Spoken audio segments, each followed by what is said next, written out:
find that our campaign has been rather silent. You read articles day after day. Where has Ron Paul gone? What is he doing? No, we don't hear anything from him. But guess what? Do we hear and see crowds like this on national television say, our campaign is alive and well and gathering up the delegates that we need?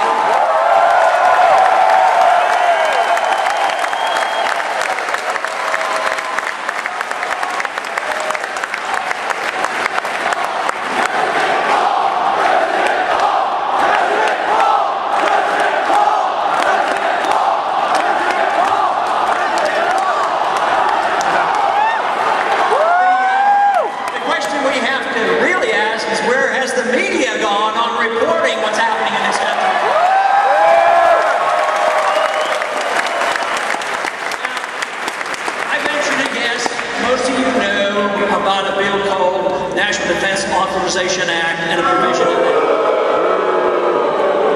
But did the national media help you find that problem and identify it? It's never been on national TV. It has essentially never come up in 22 debates for presidency in this campaign. It was mentioned about that much, and I had about 15 seconds to respond to it. Very, very minimally. So, we know we can't depend on what we read and what we hear on television.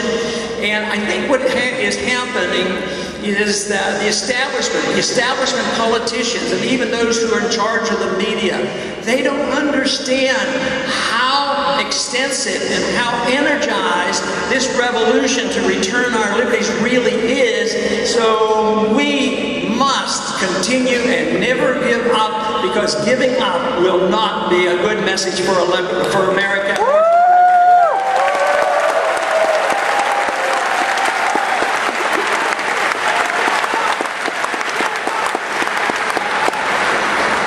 You know, there was a bill passed recently, and they were emphasizing those individuals who are protected by the Secret Service.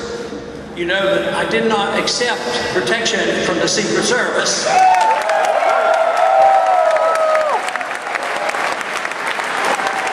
We'll protect you, Ron! I predicted that there would be a scandal in the Secret Service, but it was not hard to predict that government agencies have a tendency to self-destruct, and this is just another example.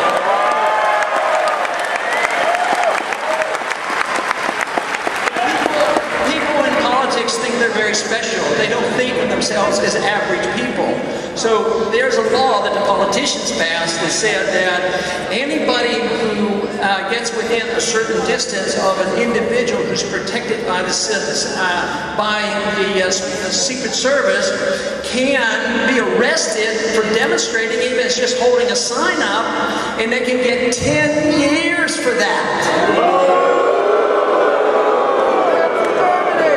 You know, there's a statistic out that shows that we have 5% of the population of the world, and we have 25% of the world's prisoners.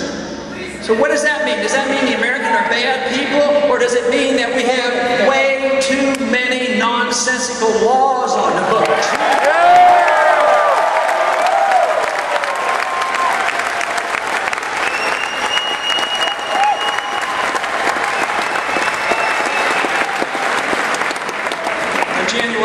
This year, the same day that National Defense Authorization Act came into effect, there were 40,000 other new laws placed on the American people. I don't think we needed, if there were any of those necessary, I haven't discovered them yet, but I would like to be our first president that would actually eliminate 40,000 laws.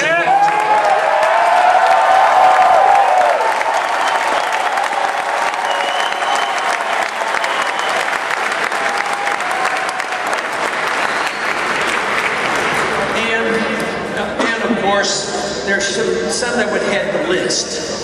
To start off with, the president could do that. They can use the executive order, not to pass new legislation. I think it's wrong. It's not authorized for the president to legislate with executive orders.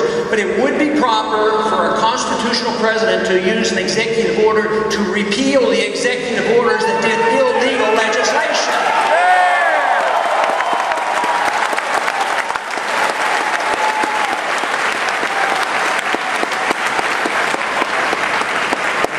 course, would eliminate an executive order the president signed just a couple weeks ago.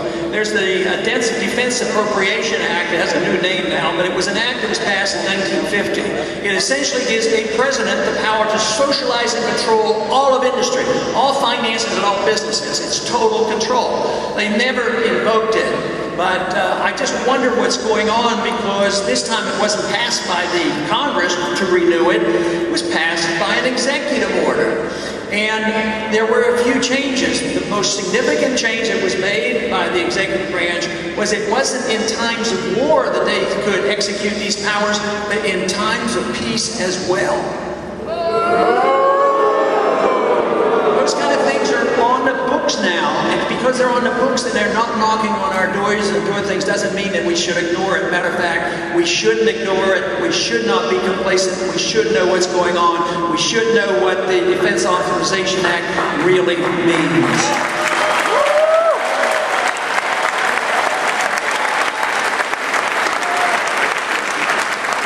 And that bill actually authorizes the military to arrest American citizens. That repeals the concept of posse comitatus, but it's not only the arresting of American citizens that's so bad about that. It explicitly says if you're arrested under those conditions, they can prevent you from getting an attorney. Says that you can be put in prison indefinitely in a secret prison. And they call that part of America. If we're going to have a republic, if we're going to have a return of freedom in this country, that stuff needs repealed and taken off the books.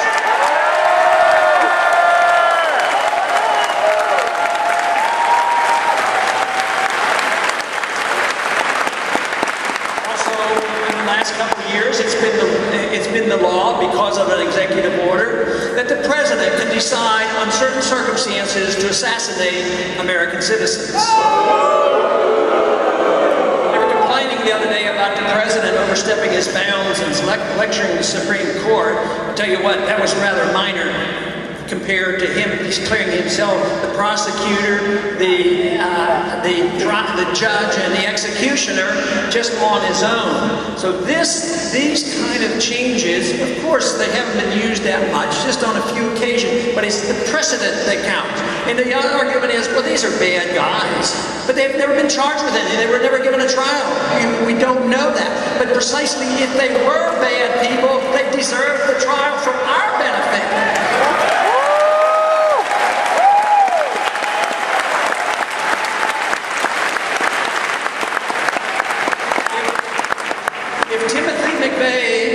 Was able to be tried.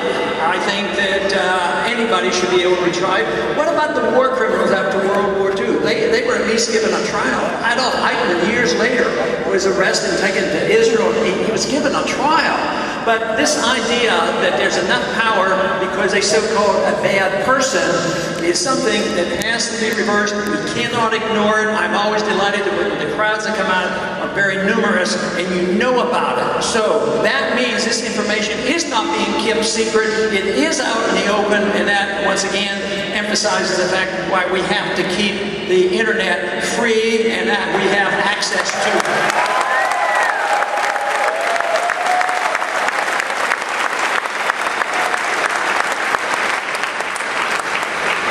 The president hasn't been a friend to civil liberties, although he claimed he would be. The Congress has not been defending our civil liberties. They passed, the law to allow these arrests. But also, this week the Supreme Court had a ruling. It was a 5-4 ruling that said that anyone who has been approached by a police officer can be strip searched without probable cause. So there are a couple things that that symbolically at least, that has to be changed, is one, the symbolism that we see on television and all the pictures of what happens at the airport and the groping of the TSA agents and the x-rays. If we put up with that and not say no more, there's something wrong with us. Yeah!